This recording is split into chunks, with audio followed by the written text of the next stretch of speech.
할렐루야, 여러분 좋은 아침입니다. 1월 30일 화요일입니다. 오늘도 하루 한 말씀으로 주님의 말씀과 함께 시작하는 축복의 하루 보내시기 바랍니다.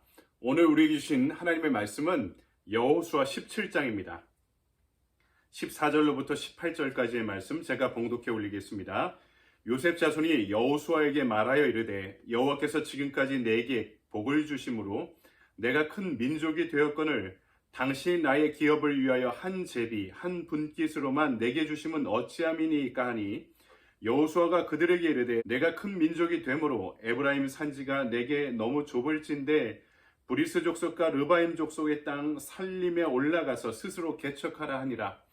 요셉 자손이 이르되 그 산지는 우리에게 넉넉하지도 못하고 골짜기 땅에 거주하는 모든 가나안 족속에게는 베스왕과 그 마을들에 거주하는 자이든지 이스라엘 골짜기에 거주하는 자이든지 다 철병거가 있나이다 하니 여호수아가 다시 요셉의 족속 곧 에브라임과 므낫세에게 말하여 이르되 너는 큰 민족이요 큰 권능이 있은즉 한 분깃만 가질 것이 아니라 그 산지도 내 것이 되리니 비록 살림이라도 내가 개축하라 그 끝까지 내 것이 되리라. 가나안 족속이 비록 철병거를 가졌고 강할지라도 내가 능히 그를 쫓아내리라 하였더라.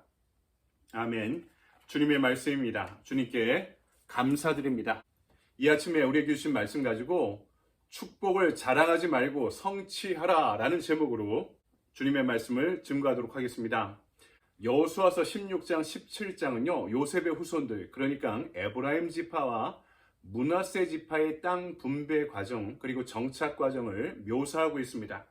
그런데 오늘 우리가 읽은 17장 후반의 말씀을 보면 땅 분배 과정에 이 두 지파가 불만이 생겼음을 알 수 있습니다. 이 불만을 제기하자 여호수아가 이 불만에 대한 해결책을 제시합니다.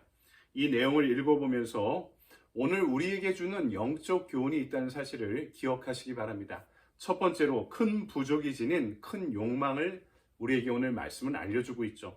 14절 요셉 자손이 여호수아에게 말하여 이르되 여호와께서 지금까지 내게 복을 주심으로 내가 큰 민족이 되었거늘 당신이 나의 기업을 위하여 한 제비 한 분깃으로만 내게 주심은 어찌함이니까 하니 여기서 요셉 지파는요 요셉의 두 아들을 가리킵니다. 에브라임과 므낫세를 가리키죠. 요셉의 아버지였던 야곱이 이 두 손주를 자신의 족보에 입양을 시킵니다. 자식으로 양자 삼아 입양을 시켜서 이 두 아들이 12지파 안에 들어가게 되었던 것입니다. 이 두 지파는 출애굽한 이후에 12지파 중에 도드라지게 강대한 지파로 성장하게 됩니다. 그런데요 여러분 역사적으로 이스라엘 살펴보면은 가장 강력한 두 지파가 있습니다. 오늘 본문에 나오는 에브라임 지파가 하나 있고요. 또 이스라엘의 장자 지파의 역할을 지속해왔던 유다 지파가 있습니다. 나중에 솔로몬이 죽고 나서 남북 왕조로 갈라질 때요. 북왕국은 이 중에 강력한 에브라임 지파를 중심으로 10개의 지파가 한 국가를 이루게 되었고요. 남왕국은요. 유다 지파를 중심으로 유다와 베냐민 지파 2개 지파가 하나의 왕국을 이루게 됩니다. 그러니까 이스라엘 역사 전 과정에 이르기까지 에브라임과 유다 두 지파는 가장 강력한 두 기둥으로 존재해 왔음을 알 수 있죠. 그런데 오늘 말씀으로 다시 돌아가서 이 요셉의 후손들인 에브라임 지파와 므낫세 지파가 땅 분배 과정에 불만을 제기하고 있습니다. 자신들이 땅을 더 많이 받아야 될 이유가 있다는 거죠. 오늘 말씀 보니까 우리가 큰 민족이 되었기 때문이라는 것입니다. 자신들이 이렇게 큰 민족이 되었는데 어찌 땅을 이 정도밖에 안 주냐? 그런데 여러분 성경을 잘 읽어보면요. 므낫세 반지파는 이미 요단강 동쪽에 아주 큰 영역의 광대한 땅을 할애받았습니다. 나머지 므낫세 반지파도요. 요단강 서쪽에 아주 좋은 옥토로 된 지역을 분배받은 것이 사실이고요. 에브라임 지파는 가장 넓은 영역의 땅을 이미 그 인구수 대비로 그 이상으로 분배받은 것을 확인할 수 있습니다. 이것이 기득권이 된 거죠. 이미 지파가 땅을 나눠 갖는 상황에서 요셉의 후손들은 자신들이 큰 부족이 되었다, 큰 민족이 되었다는 자부심을 기득권으로 이미 받아들이고 이해하기 시작했던 것입니다. 그리고 이 과정에 이들은 이미 실수하고 잘못한 일들도 있었습니다. 16장과 17장 일부를 읽어보면요, 이들이 분배받은 땅에서 가나안 사람들을 다 몰아내지 못합니다. 나중에 힘이 생기고 나서야 그들을 종삼아 노역시키지만 결국 그들을 다 쫓아내지 않고 섞여 살기 시작하면서 땅을 온전히 하나님의 명령대로 차지하지 못한 모습을 보게 됩니다. 그럼에도 불구하고 더 쉬운 땅, 더 많은 땅을 요구하고 있는 것이죠. 왜 그랬을까? 여러분, 이들이 본 것은 하나님의 비전이 아니라 자신들의 이익이었습니다. 현실적으로 자신들이 분배받은 땅에 살고 있는 가나안인들을 나중에 힘이 생기고 다 몰아낼 수 있었습니다. 하지만 그 희생이 두려웠던 거죠. 그리고 그들을 종삼아 노역을 시키면 노동력이 더 주어지기 때문에 큰 이익이었던 셈이죠. 그런데 이것이 매우 근시안적인 판단이었습니다. 나중에 이것이 사사기 비극의 원인이 된 것이죠. 이들과 섞여 살기 시작하니까 어떻게 됩니까? 이들의 자손들이 가나안의 자손들과 결혼하기 시작합니다. 결혼하면 여러분 그대로 끝나나요?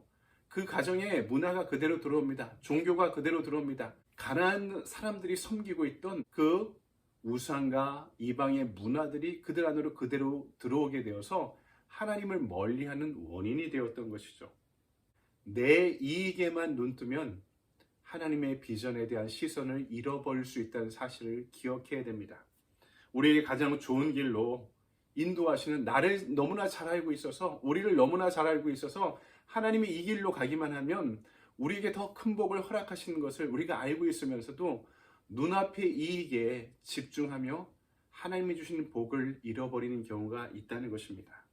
큰 부족이 큰 이익에 눈을 뜨니 이어지는 사사기에 비극을 잉태한 원인이 되었던 것입니다. 여러분 기억하십시오. 큰 복에는 큰 책임이 따릅니다. 하지만 염려하지 마십시오. 큰 책임을 감당할 더 큰 은혜를 하나님께서 우리에게 주시기 때문입니다. 두 번째, 오늘 말씀은 복의 정신이 무엇인가, 그것을 가르쳐 주는데요. 복의 정신은 내가 받은 복을 자랑하지 말고 일하라는 것입니다. 이들의 요구에 대해 여호수아는 어떻게 반응합니까? 17절과 18절 말씀. 여호수아가 다시 요셉의 족속 곧 에브라임과 므낫세에게 말하여 이르되 너는 큰 민족이요 큰 권능이 있은즉 한 분깃만 가질 것이 아니라 그 산지도 내 것이 되리니 비록 살림이라도 내가 개척하라 그 끝까지 내 것이 되리라. 가나안 족속이 비록 철병거를 가졌고 강할지라도 내가 능히 그를 쫓아내리라 하였더라. 아멘. 여러분, 여호수아도 에브라임 지파 출신입니다. 자기의 피부치들이, 자기의 친지들이 자신의 지파가 와서 요구하는 게 그가 생각하기에도 너무 과했던 것이죠. 그래서 그가 제시한 해결책은 미개간지를, 산림지대를 개척해 나가라는 것입니다. 그들이 두려워하는 이 산간 부족의 철병거도요, 넓은 평원에서 이루어지는 대회전, 큰 전투에나 적합한 무기였지, 이런 산림에서 이루어지는, 산간 지역에서 이루어지는 전투에는 거의 유용하지 못하는 것을 전쟁의 귀재였던 여호수아가 간파하고 있었던 것입니다. 그러니 너희의 전력으로 충분히 감당할 수 있다는 사실을 여호수아가 다시 한번 그들에게 알려준 것이죠. 하지만 그들은 그 과정에 희생해야 될 그 희생을 두려워했던 것입니다. 또한 살림을 개척하라 이렇게 이야기할 때 이 개척하다라는 히브리어 단어 바라는요, 땅을 개간하다는 뜻입니다. 그러니까 목재를 베고 그 벤 땅만큼, 개간한 땅만큼 너희들의 주택의 거주지로 삼을 수 있다. 그 살림이 광활하게 너희들 앞에 펼쳐져 있지 않느냐? 다른 부족이 분배받은 땅에 관심 갖지 말고 쉬운 땅을 차지하지 말고 인구수에 비해서도 이렇게 많은 땅을 주었으니 이것도 모자르다고 한다면은 저 산간 지역에 눈을 돌려서 그 부족을 점령하고 그 살림을 개간해 너희 땅으로 사용하라라고 제시한 것입니다. 여호수아의 말씀에서 우리가 중요하게 기억할 내용이 있습니다. 너는 큰 민족이여 큰 권능이 있은즉, 그들이 받은 복을 다시 한번 언급하고 있습니다. 하나님께서 요셉의 후손들 에브라임과 므낫세 지파를 강력한 지파로 성장시킨 것이 하나님의 큰 축복이다. 그런데 그 복을 받은 자들이 해야 될 일이 무엇이냐? 그 복을 받은 것만 자랑하지 말고 그 복을 성취하기에 일하라. 믿음으로 도전하라 하는 것입니다. 나중에 유다 지파가요, 이 에브라임 지파를 제치고 장자 지파의 역할을 지속한 이유가 뭡니까?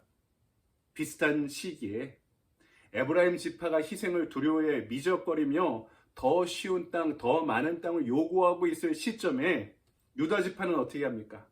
당시 유다 지파의 수장이었던 갈렙은 85세의 노구를 이끌고 아무도 가려하지 않았던 가장 강력한 산간 부족이 있던 헤브론을 우리가 점령하겠다 이야기합니다. 그러면서 85세의 노구에도 난 아직도 싸울 수 있다 하면서 이 산지를 내게 주소서 여호수아에게 요청하며 그 땅을 정복해 간 것입니다. 하나님의 인도하심과 약속을 의지하면서. 여러분, 말씀을 정리합니다. 큰 직분에는 큰 책임이 따릅니다. 하지만 큰 책임에는 더 큰 은혜가 따라옵니다. 그러니 직분과 축복을 자랑하지 말고 그 일을 감당할 믿음과 은혜를 달라고 기도하십시오. 그리고 그 믿음으로 우리에게 주어진 삶의 영역을 개척해 가야 하는 것입니다. 우리에게 주어진 수많은 산지를 향해 나가면서 우리도 에브라임과 므낫세처럼 미적거리고 쉬운 길을 선택하는 것이 아니라 갈렙처럼 이 산지를 내게 주소서 하고 도전할 수 있는 저와 여러분이 되기를 주님의 이름으로 간절히 축원드립니다. 아멘. 적용의 질문입니다. 하나님께서 나에게 주신 축복을 자랑하면서도 그것을 위해 헌신하지 못한 적은 없습니까? 나에게 주신 축복을 성취하기 위해 내가 개척해야 할 삶의 영역은 무엇입니까? 여러분 잘 묵상해 보시기 바랍니다. 저에게는 개척교회를 하는 이 목회와 제 삶이 일치합니다. 저는 좀 클리어하죠. 저희 오늘 적용의 질문은 개척교회를 위해 선교하고 양육하고 훈련하고 예배드리는 이 영역을 개척해 나가는 것이 저의 과제입니다. 여러분은 어떠신가요? 여러분도 이 교회를 위한 헌신이 여러분의 중요한 사명으로 여겨지고 계시나요? 또 우리 교회가 새로운 예배당 부지를 찾아 이 산지를 내게 주소서 하고 개척해 나갈 영역이 많이 남아 있는데요. 우리 교회를 위해서도 기도해 주시고 여러분이 여러분에게 허락된 축복의 산간 지역을 그 넓은 지역을 개척하며 하나님의 복락을 누리게 되기를 소망합니다. 여러분 좋은 하루 보내십시오. 감사합니다.